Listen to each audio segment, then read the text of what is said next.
आज की बात देख रहे हैं आप, फर्जी मतदान करने को लेकर इस बीच एक बड़ी और अहम खबर आई है। इस मामले में नया मोड़ आया है। जिस नाबालिग युवक को पुलिस ने अपनी हिरासत में लिया था, उसे गिरफ्तार किया था, उसे थाने से ज़मानत मिल गई है। जी हाँ, उसे अब थाने से ज़मानत मिल गई है और मतदान की जो तारीख है उसका भी ऐलान कर दिया गया है। उस विधानसभा में उस बूथ पर दोबारा मतदान होगा और वो होगा 25 मई को, यानी कि अब से 4 दिनों के बाद पुनर्मतदान जो है वो वहाँ पर होगा। और ऐसे में हमारे पत्रकार साथी ने इस पूरे मामले पर नवल किशोर साक्य से खास बातचीत भी की है। उनसे भी जानने का प्रयास किया क्या ये पूरा मामला था, क्या कुछ रहा और किस प्रकार से क्या क्या वहाँ पर देखने को मिला था, वो भी हम आपको वीडियो में दिखाएंगे। लेकिन सबसे अहम और सबसे बड़ी बात जो है वो ये है कि अब 25 मई को वहाँ पर मतदान होना है और जिस नाबालिग युवक को पुलिस ने गिरफ्तार किया था उसे अब थाने से ही जमानत जो है वो मिल गई है। और इस पूरे मामले की जो जाँच है वो रत्नेश ठाकुर जो एसओ हैं वो कर रहे हैं। और रत्नेश ठाकुर पर तमाम जो आरोप हैं वो समाजवादी पार्टी के प्रत्याशी, इंडिया गठबंधन के प्रत्याशी नवल किशोर साक्य लगाते हुए नजर आ रहे हैं। उनका साफ कहना है कि वह रत्नेश ठाकुर भाजपा के एजेंट के रूप में काम कर रहे हैं। पुलिस जो है वो भाजपा के एजेंट के रूप में काम कर रही है। क्या कुछ कहना है नवल किशोर साक्य का, देखिए वीडियो में।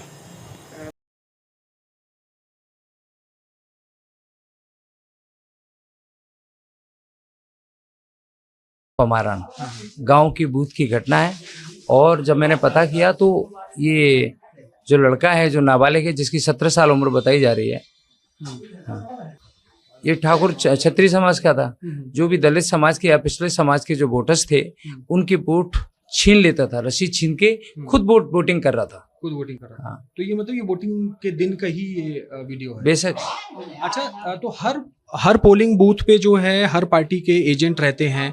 आपकी भी पार्टी के एजेंट वहां होंगे, तो ये उस समय आपके संज्ञान में कोई लेके नहीं आया? तो ये कुछ कहीं ना कहीं आपकी पार्टी में के एजेंट्स में भी रहे कि आपके संज्ञान में मामला नहीं आया? अलीगंज विधानसभा 103 फर्रुखाबाद विधानसभा का एक कॉन्स्टिट्यूंसी है। मैं कह सकता हूं कि यहाँ पर अकेले 343 की बात नहीं है, 349 बूथ और 359 पर नंगा नाच हुआ। 349 बूथ है, जिस बूथ पर कदरागंज, जिस बूथ का नाम है कदरागंज, और वो लोधी बाहुल्य है। वहां पर लोधी बाहुल लोगों ने सुबह सुबह क्या किया, वहां पर नहीं तो हमारी पार्टी का एजेंट बनने दिया और जो लोग वोट भी डालने आए थे उनके ऊपर फायरिंग कर दी। और फायरिंग करने से क्या हुआ, मतदान प्रभावित हो गया। और मतदान प्रभावित होने के बाद लोग वोट डालने के लिए तैयार नहीं हुए।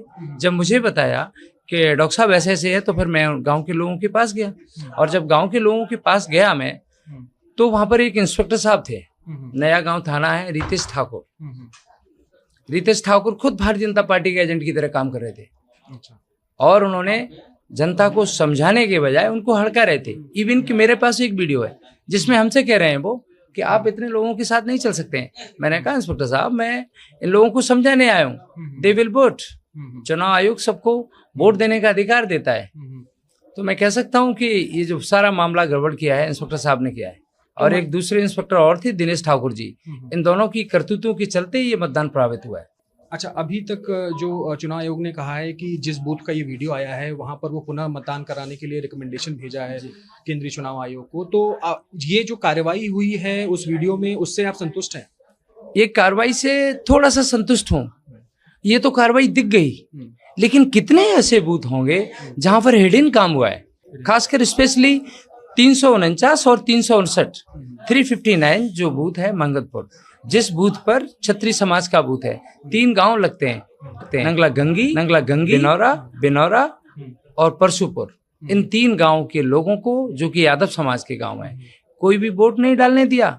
जब मैंने चीफ इलेक्शन ऑब्जर्वर से बात किया, डीएम साहब से बात किया और एसडीएम साहब से बात किया, तो चीफ इलेक्शन ऑब्जर्वर ने कहा कि आप नए गांव थाने आओ।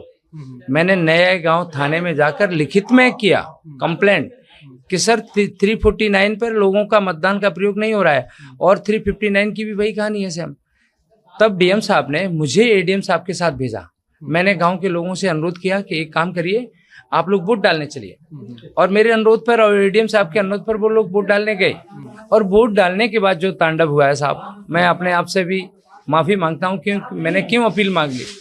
जो लोग ट्रैक्टर से वोट डाल के आ रहे थे उनको इतना मारा, अशोक यादव है उसको इतना मारा है कि वो पहले उसको जिला अस्पताल एटा में भर्ती किया गया, वहां से सैफई मेडिकल कॉलेज किया गया। चूंकि मैं खुद डॉक्टर हूँ और मैंने उनका जीसीएस देखा, ग्लासगो कोमा स्केल होता है एक हेड इंजरी में, मुझे उनकी जीसी बहुत पुअर लगी। तो फिर मैंने अब यहीं लखनऊ के हॉस्पिटल में उनको ट्रांसफर कर दिया। मेरा एक बैचमेट है जो न्यूरो सर्जन है और अभी भी उसकी कंडीशन बहुत भयानक बनी हुई है।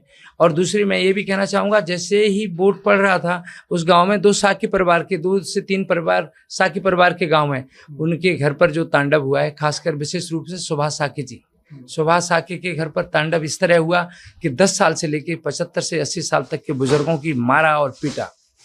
और वो वीडियो हमारे उस पर मोबाइल पे पड़े हुए हैं। मैं कह सकता हूँ कि उनकी एक बेटी 17 से 18 साल की थी, उसके कपड़े फाड़ दिए। तो ये निर्वाचन आयोग के ऊपर एक क्वेश्चन उठने वाला चीज़ है।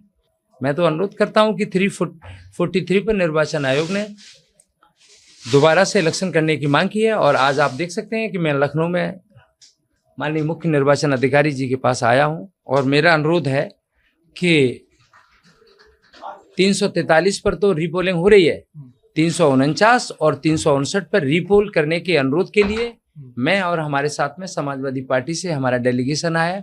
वो अभी माननीय मुख्य निर्वाचन अधिकारी से अनुरोध करेंगे कि इन पोलों पर भी दोबारा से रीपोल हो, ताकि निर्वाचन आयोग के ऊपर लोगों का भरोसा ना खत्म हो। देख सकते हो ये वीडियो में हमारे, ये वीडियो देखो। चलो, ये लोग हैं, इन्होंने क्या बिगाड़ा था? 80 साल के बुजुर्ग हैं, इन्होंने क्या बिगाड़ा है?